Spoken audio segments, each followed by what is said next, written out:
The other thing that I think any successful person will tell you is like, listen, I can give you the best possible roadmap I can give you. I can give you best practices. I can tell you how I did it.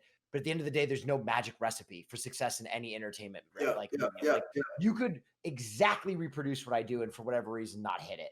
And I think that's the difference with people who are trying to make money off it is they'll sell you snake oil. They will literally sell you, if you do X, Y, and Z, you are going to have maximum views. You're going to have impact. You're going to make money. I think most people who have made it will tell you, like, I can give you best practices, but there is no guarantee in entertainment. And best practices is the best you can do. Yeah, and that's another reason why I haven't done it and why we don't do it is just because, like first of all, the main thing that can't be taught, and Elon just said this in a Clubhouse chat last week, the key thing that can't be taught is the passion to be an entrepreneur. Somebody asked him in the chat, yo, how do I find that motivation? How do I find that motivation, that fire that you have to become an entrepreneur?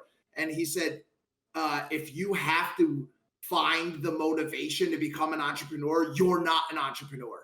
It's either in you or it's not in you. Like the drive to work from 8 a.m., which is when I got on my first call today, Pacific, to still being on this fucking stream until 2, 3 a.m. and not having a fucking break in between is in you or it's not in you. You either have it or you don't fucking have that.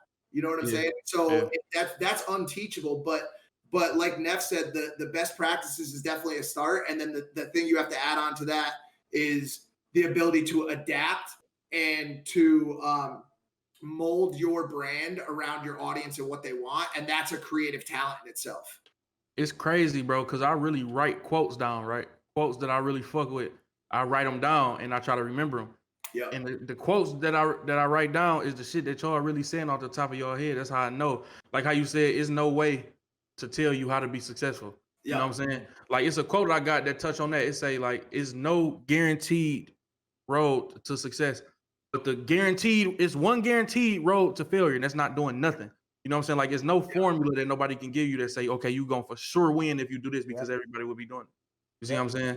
And then it's like you say, like, you got to be hungry. You got to really put that work in because it's like, don't nothing happen overnight, right? But if you waste days and waste nights, won't nothing happen in a year either.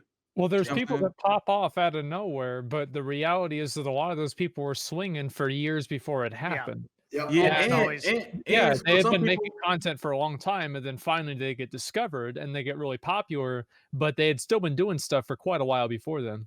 Facts. And like what bro said, like, okay, they've been doing stuff for a long time and they got discovered, right? But like what bro said, you could do stuff for a long time and still not get discovered. Just because it worked for them don't mean it's gonna work for you. So that's a fact. Yeah, you guys, like all you guys are self-made, like you're not corporate suit and tie people, you know, you make your own money. And at the moment, everyone is looking at stuff and seeing like they can be an entrepreneur, like they can do it too. There's a lot of that messaging out there that anyone can do it. Don't you think it's like not for everyone? It's hard. Not everyone can do it. And well, it's the same thing as college, man. Not even try. Like you go to high school and they tell you that everybody has to go to college. Maybe that's not the right decision for everybody. It's the same thing as everything. You know, maybe not everybody should be a YouTuber. Maybe not everybody should be a streamer or make content online.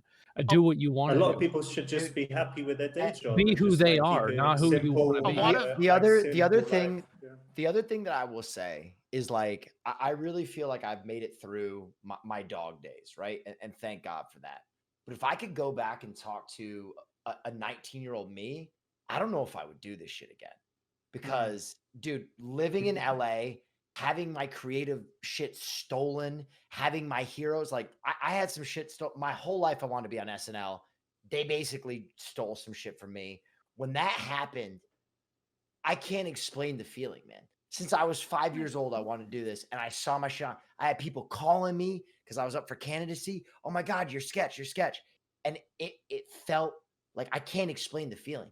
It felt like there was no bottom. Like, I just remember like sitting in the shower, like blank. And like, if I could go back and tell that 19-year-old kid that I was going to spend 10 years in LA making less than minimum wage, eating ramen noodles, like just suffering to get where I am now, I don't know if I would do it again. it's pain, man. A lot of it is just you got to be able to take the pain. Like I remember I was in this comedy school called The Groundlings, and I was like a young kid, and I was pretty funny. And this one woman, like I wasn't booking anything, and I was like, I know I'm funny, I know I'm good at this. What's going on? And she said, you ever see those shows, Hands on a Car, where people put their hands on a fucking car, and the last one with their hand on the Jeep gets the Jeep? She's like, entertainment's a lot like that. So you got to be willing to put your fucking hand on the car and stand there. And I don't know why that stuck with me, but like it really was like that, man. Like there were so many times, dude, BuzzFeed took advantage of me. So many different places took advantage of me. And it was just like, you got to be the little engine that can. You just got to pick yourself up over and over and over again. Hey, Neff, yeah. So look, right? You know how you say you was making less than minimum wage. You was eating noodles all that time, right? Hell yeah. Now check this out. Now look, if you didn't go through that, you wouldn't be the beast that you is today, bro. Right. If God forbid, but if a time like that come, you know you can handle that shit because you went through it. Now imagine if you go back and tell yourself like, don't go through that. And then that time come, you wouldn't be able to handle it. You wouldn't know what to do, bro. You fit for it, bro. It's survival of the fittest, and you fit for that shit because you've been through it. See what I'm saying? The other thing, T, and I bet you relate to this, is people that are successful without going through that time, they're not ready for opportunity. People that have been through the shit, hold on to it. When you get momentum and you've gone through 10 years of bullshit, it's like, what's next? Give me the next project. I'm making a podcast. Great. I'm going to make a movie. I'm making a movie. Great. I'm going to make a show. My podcast is popping. Great. Like put me on other people's shit. Like you're still a member. It can be it can be really overwhelming to start from zero and be like, how the fuck do people stay so consistent and hungry? One of the things that I think about a lot is like, if you look at the stats on Twitch, right? Like, like to be even like an 1,000 viewer streamer requires you're in like the 0.003% of like 6 million broadcasters. But if you really break down that 6 million broadcasters, you look at the number of people that are actually consistent and showing up and then actively trying to improvise on their own content every day. And all of a sudden you cut that number down by such a huge fucking margin. If you just show up and you try to innovate on what you're doing day by day, you have so much of a higher shot at success. People don't understand that. Yeah. If you don't the easiest way to lose is to not show up. And whenever anybody asks, like, you know, what's the best step I can take? Like we talk about best practices. What's the best step I can take? Start fucking creating. Start taking a fucking step. Like if you're not putting work out there, if you want to be a creator and you're not fucking putting work out there, even if it's for fucking 2 viewers, 3 viewers, if you're not doing anything, you are not going to ever fucking win. The only way you could definitely lose is by not showing up to the fucking game, dude. That's it. That is the best advice.